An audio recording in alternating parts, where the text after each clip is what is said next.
Hey folks, this is Picohan on the North American server, and this is the historical and decorated Tier 8 British battleship, the Monarch. In my last video, I was still trying to figure this ship out, but having played it a bit, I have come to have some appreciation for it. The Monarch is a ship that most people think is pretty bad. And I'm not trying to argue that it's amazing or overpowered, just that it's better than people give it credit for. And in this longer form review and exposition, I'll try to describe what I think you should do with it. So let's take a look at the stats of the Monarch here. This is World of Warships Stats and Numbers, which is a stats site for World of Warships, but they also have this nice ship comparison tool. The Monarch has pretty low HP for all the Tier 8 battleships. The only thing lower is the Richelieu, which has 54.5. The Monarch has 60.5. The biggest HP pool is the Bismarck at 69.2. This is not to say that the Monarch is the quote-unquote least survivable, but it does have a small hit point pool. Looking at the main battery here, the Monarch has 3 turrets with 3 barrels each in an ABX configuration, 2 super firing in the front, and 1 in the back. It's a 15-inch gun, which is pretty common for Tier 8. Only the Amagi and the North Carolina have 16s. The reload time, 25 seconds. This is the fastest reload for all the Tier 8 battleships. The Bismarck is only 26 and everything else is 30. And what this actually means is that the Monarch has the best DPM between both shell types of all the Tier 8 battleships. The next closest thing is the Amagi, which is just a little bit behind. So looking at the individual shells here, the Royal Navy is known for having a very good HE, but at least for the Monarch, the fire chance is not actually better than any of the other Tier 8 battleships, maybe a little bit more than the Amagi here.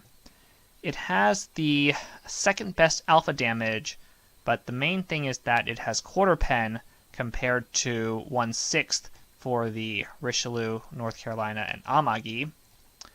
The Bismarck does have quarter pen, but then her HE alpha is so low that it doesn't really help that much. AP shell, again, all the alpha damages are pretty similar. North Carolina and Amagi have a little bit higher. The Monarch does have short fuse on the AP, which means that the penetration is not that good.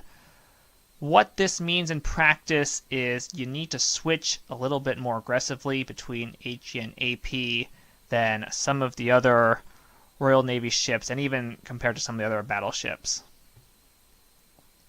Secondaries are a trap. We don't really care about them. AA is actually okay on the Monarch. You have a lot of short-range AA. The problem is a lot of these mounts get knocked out very easily, and you don't have much in your long-range, more survivable mounts. Look at something like the North Carolina here. It has a ton of AA in the long range, and the Bismarck is kind of the same story. So, not an AA powerhouse, but decent at the beginning, and it'll go downhill fast. For maneuverability, the Monarch is one of the slower ships at Tier 8, though it does have the fastest rudder shift time and a very good turning circle as well. Concealment, this is one of the strongest aspects of the Monarch. This is the stealthiest battleship by a pretty good margin at this tier. 14.6 base. This gets down to 10.9 with Concealment Mod and Concealment Expert. The next best thing, the North Carolina still has an extra kilometer on that. So let's take a look at some of the attributes of the Monarch that you can't see in the base stats, and we'll start with the armor viewer. I did say that the Monarch has one of the smaller HP pools at tier 8, but she's not necessarily the least survivable because she does have some tricks. One thing that's not a trick is that she's covered in 32mm plating, which means she takes HE spam pretty poorly. But once you get rid of that, you'll see that she does have a pretty good armor belt at 356mm, and the front and back face aren't bad either. The last thing is that, getting rid of even that, the Citadel is basically underwater, and even though it doesn't have a turtle back like the Germans, this basically means you don't take any Citadel damage. In practice, what happens with the Monarch is that you can't necessarily tank that well, but you will take damage at a more consistent rate than some other ships. And don't forget that even though 32mm eats HE spam pretty badly, it still can bounce 16-inch AP shells from other battleships, etc. Only the Yamato can overmatch this. Looking at the upgrades, concealment system is basically mandatory here. I don't think target acquisition is useful on any ship. Rudder shift here, I like to use that, but I think Damacon 2 is pretty viable depending on how you play. With the rudder mod, I feel like the Monarch is actually the best handling battleship at tier 8, even though it might look close to the NC on paper. Aiming mods, I think, is also pretty standard here.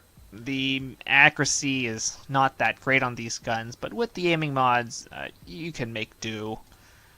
Damacon 1 here, again, pretty standard. Most people would use the main armaments one here, but I prefer not to detonate on ships that I don't run the detonation flag. Speaking of flags, the fire prevention one is good for battleships, as is the heal boosting one. I like to use speed to make it a little bit faster, and then an AA flag will help ward off carriers. The one that boosts consumable reload time is also pretty good. The ones that boost the fire chance don't really give a meaningful boost on the 35%, so you can use them, but they're not that useful.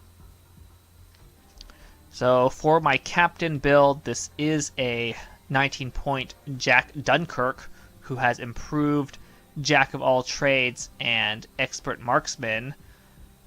This is a pretty standard build, I think. The way you should do this is priority target, expert marksman. It's not like the Monarch itself needs this bad, but for the lower tier British, you really do need it. Superintendent for the extra heals, concealment expert. After that, I think the order doesn't matter that much. Fire prevention is pretty standard on most battleship builds, as is adrenaline rush. For the last 3 points, some people like basic survivability, but I would prefer Jack of all trades and preventive maintenance here, especially since for the Lion and Conqueror, this will help increase your This will help your super heal come back faster. One thing to note is that on a special captain like Jack Dunkirk, where the Jack of all trades is buffed, this is strictly better than High Alert because they're both 10%, and this does it for all consumables. So I think that's it for the stats. Why don't we take a look at some gameplay now? This first game I'm showing is on Tears of the Desert, and luckily it's not Epicenter. We are bottom tier though, which is typical for tier 8, so this is pretty representative of what you're going to get. My working theory on the Monarch is basically like a lot of other battleship that I like. It's more of a battle cruiser. And you might be like, oh, but the Monarch is not very fast. And in fact, like I said, it's one of the slowest tier 8 battleships, but it has a lot of other cruiser-like attributes.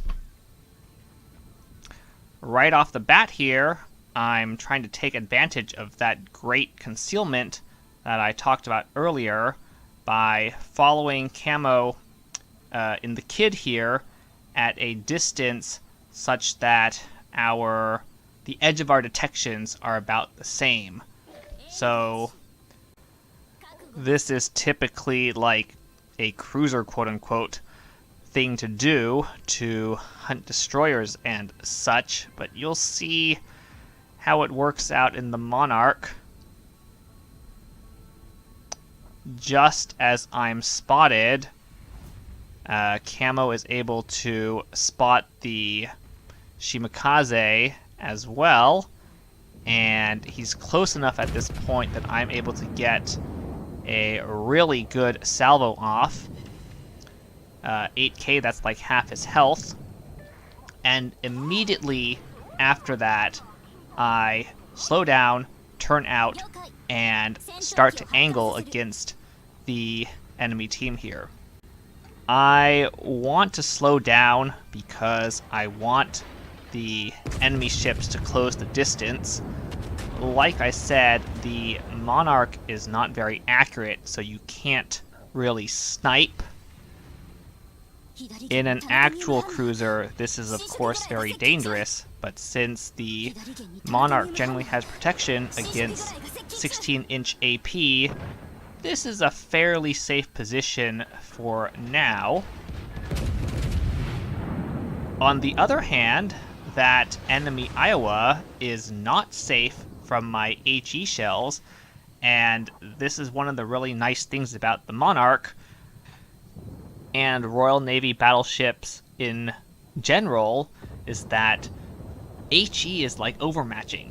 It doesn't care about the angle of the enemy ship. You can do consistent damage no matter what, and it might be slow damage, but it's consistent, and that's a lot like cruisers again. And of course, there's the dot damage from the fires. The HE itself might not do that much even with the quarter pen, but combined with the fires, if you get good RNG, you can really rack up some pretty good damage numbers. And you have to consider that while AP does the same amount of damage to any sort of ship, dot damage is a percent. So when you're down tiered, you can actually do more damage because you're setting like Yamatos and Herpers on fire instead of Bayerns and Fusos. Now, ever since I turned around, I've basically been running away on this flank. And this is not a Monarch thing. This is just a general map awareness thing. Their team is pretty heavy on this side, and we only have 3 ships, myself, the North Carolina, and Camo, so we're gonna kite for sure. You do have to be a little bit more vigilant about this in the Monarch than in other ships, because the Monarch is slow and can't actually outrun most of the ships in this matchmaking bracket. That being said, the Monarch does kite pretty well in the sense that it has good backward firing arcs, and with HE, you don't care about the angle of the ship that's chasing you. In a situation where it's like an Iowa chasing an Iowa, it's very hard for either of them to do damage to each other unless one of them turns out. In a situation where the Monarch is being chased, you can just keep hammering them with HE until they leave you alone, or if you started running soon enough, you can also drop off, and so that's very safe. I've been dropping off pretty reliably between salvos. It's only now that I'm on fire that I'm not dropping off anymore. And I'm not healing this double fire quite yet because I have a lot of heals, and I know there's another salvo of torps from the Shimakaze coming. But now that some of the pressure has been taken off on this flank, I'm once again going to try to slow down, angle, and do some more damage. And it's more or less like rinse and repeat. If they're pushing, you kite, just like a cruiser or a battle cruiser. Just want to show some of the damage on the Zhao here. I'm using HE, and you'll see that the damage is pretty mediocre, but then you're also like breaking modules and stuff, so that's gotta be annoying for him. I do switch to AP, but as long as he's not giving that much of a broadside, you'll see it's not doing that much either. That's just something you have to live with. I don't really deny that the Monarch is a bit of a low-impact ship, say like a French cruiser, but instead of speed tanking to stay alive and get in your damage, you're going to use your excellent concealment, maneuverability, and in some cases your armor to do some actual tanking, and you can see I've been dodging fairly well. One more clip from the end of this game. Basically, we held off the south flank here long enough for our north flank to win, and now we're just going back to clean up. I just want to take a moment to demonstrate the importance of being vigilant about your ammo choice in this ship. I had AP loaded here for the Hipper, but then he died, so I shot at the Iowa, who was about 90 degrees angled to me, but I already felt that AP wasn't going to do much at that angle, and you see I got a shatter and a bounce, and I switched to HE without even looking at the result of that shot. When you use AP and HE, you just have to get a feel for with more experience, but now that the HE's loaded, you can see the result of this salvo is actually pretty good, with 8k damage and a fire. Switched back to AP again without looking at the result of the HE salvo, because I was hoping the Rune would give us a good broadside, and he actually is, but the Iowa decides to turn around fully, and even though I said the penetration was bad, if battleships give you broadside, this is still battleship AP, and it can do a pretty good number. So here's another couple clips from a second game. This is actually a top tier game this time, which is less common for tier 8. But basically I started by doing the same thing, trying to support my destroyer, and as you can see, we did help take out one of those 3. But this time, instead of pushing us, the Reds decided to run away, and so I'm actually going to try to push them. I was shooting at the North Carolina not because he's the best target, but because as I push up, I'm angled toward the guys in the north, but that guy potentially has my broadside. And so I want to get rid of him, or at least watch him, so I don't take big hits from that side, and luckily we're able to finish him off. So now I'm going to start working on the guys in the north. Now this is true about pushing in any battleship, but it's especially so for the Monarch because it doesn't take sustained fire very well. Basically, you can push, but you should be vigilant about being able to drop off. In the Monarch's case, it mostly means that at the end of your cooldown, just make sure people are outside of your base detection range. The window that you have that people can't see you is very short, but it's long enough that you can decide, oh, do I want to fire or do I want to disengage? Also, it'll let you have a better idea of, oh, is there something I can't see that's closer to me than the ships on the minimap that are nominally outside my detection range. Again, an example about being vigilant about your ammo choice. There were a bunch of cruisers who were kind of sailing broadside, so I had AP loaded, and we deleted a York.